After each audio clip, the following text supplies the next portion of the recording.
Most people have no idea what to look for on their $1 bill that makes them very rare and valuable. In this video, I'm going to go over some examples of $1 bills that sold for a staggering amount of money, and the thing is, the condition of the notes doesn't even have to be that good. So what makes a $1 bill valuable? The first thing is supply and demand. If a specific print run of bills has a very low print run, by that I mean number of notes printed, and there are a lot of people that want a specific type of note, meaning the demand is high, that is going to increase the price of your $1 bill. Next is condition. As people say, condition is king. By that, I mean the better grade and condition your bill is in, the more money it's generally going to be worth, especially if it's a rare variety. So if you come across one of the bills in this video, make sure you don't fold it, tear it, damage it in any way. I recommend keeping it as flat as possible until you can get it into a collectible currency holder or get it authenticated by a third-party company like PMG or PCGS.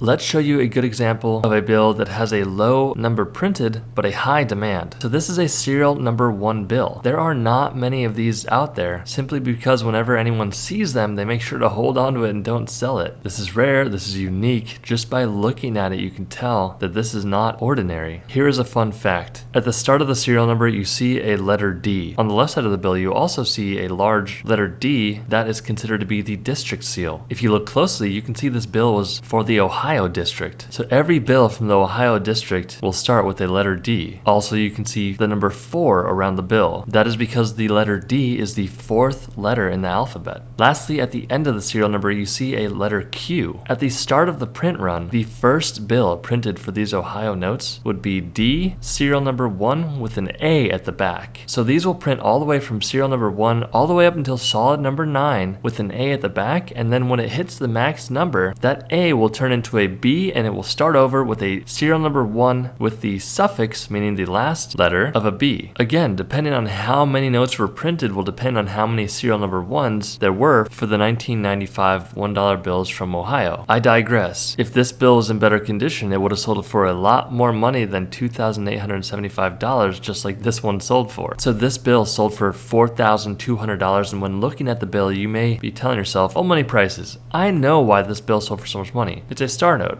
I know that all star notes bring more money. Let me tell you, that's not always the case. When I'm getting bills back in change, I go through my bills and I'll find $1 bills, and most of the time I'll keep them because I like finding them. It's cool. But the reality is, unless there's something else really rare about the bill, it's not going to bring that much more money unless it's like this bill, which is considered to be a web note. Now, how do you know if you have a web note? The first thing is going to be Washington's portrait. Washington's portrait is going to be more washed out compared to a normally printed bill. So pretty much a web note means that the way that they were printed is different than they are today at the BEP. Web notes were printed in a very similar fashion to how newspapers were printed. So instead of being printed in sheets, they were printed in a continuous roll. The BEP tried this for a while and it ended up not really working out to their advantage. But the next way to tell if you have a web note is looking at the plate position on the front of the bill and the back of the bill. But let's look on the front of the bill. You can see on the bottom right hand side of the bill, there will only be a number there. Now, typically on a normally printed bill, there's going to be a letter or letters plus the number or numbers. Also, on the back of the bill, you'll see that the back plate number is in a different position and it's also just a number. So if you have a web notes are hands down going to be worth more money than generally printed bills. If you have a web note that's also a star note and it's also in a really good condition like this one that created by PMG, a 67 EPQ, you have yourself a cocktail of a banknote that's going to bring a good amount of money because this one sold for $4,200. Not spending too much time here, but this is a pack of 100 $1 bills. So back in the 90s, someone went to the bank and they paid $100 and they got an original pack of 100 $1 bills. Now imagine having just $100 like this person had and being able to sell it for $4,025. Again, similar to the previous note, the reason why it's so valuable is because you can see that small little plate position there on the front of the bill. This is a web note pack. Now on top of that, if the serial numbers were really fancy, for example, if somewhere in the pack of 100 there was to be a fancy serial number, that could be any serial number, like a solid number 1 serial number or an ascending ladder or a repeater or a binary, whatever the type of fancy serial number that falls within this pack, that would dramatically increase the value of this pack. But the fact that it's a web note pack alone from the 1988 A series makes this pack worth a lot of money. Not spending too much time here, but this is a normally issued banknote from 2000 2003. It's a serial number 1 and it has a star on it. You can also see it's in lower graded condition with some writing on it, which will decrease the value. Now just imagine if this bill had not gone into circulation, it had no folds, no dirt, no grime, nothing. It would have sold for a lot more money than $8,812. This solid number 9 serial number that graded by PMG, a 65 EPQ, sold for $16,800. Now this is one of my favorite types of bills here. So this bill sold for $24,000. And honestly, if you didn't think it could get any better, it just did. First of all, this one graded by PCGS, a 40 PPQ. That means extremely fine. So this bill likely has 3 to 4 folds on the bill. Now, if this would have graded at a uncirculated grade, meaning no fold, it would have brought a lot more money than $24,000. But let's go over it. So first of all, this is a web note, and we know how to tell if you have a web note because we went over that in this video already, but I'll show you. In the front bottom right, you got the plate position there that's wrong. Also on the back, there's that plate position that's in the wrong area, and it only has a number. But the main reason why this note sold for so much money, it being a web note, definitely helped, but the fact that this is an error bill made it worth so much money. The question to you is this a star note or is this a regularly issued note? Because you can see on the bottom left serial number, there's a star at the suffix of the serial number, but on the upper right hand serial number, there's a letter L. This is called a mismatched suffix error. You can also have a mismatched prefix error. And guys, the fact that it's mismatched with star is just super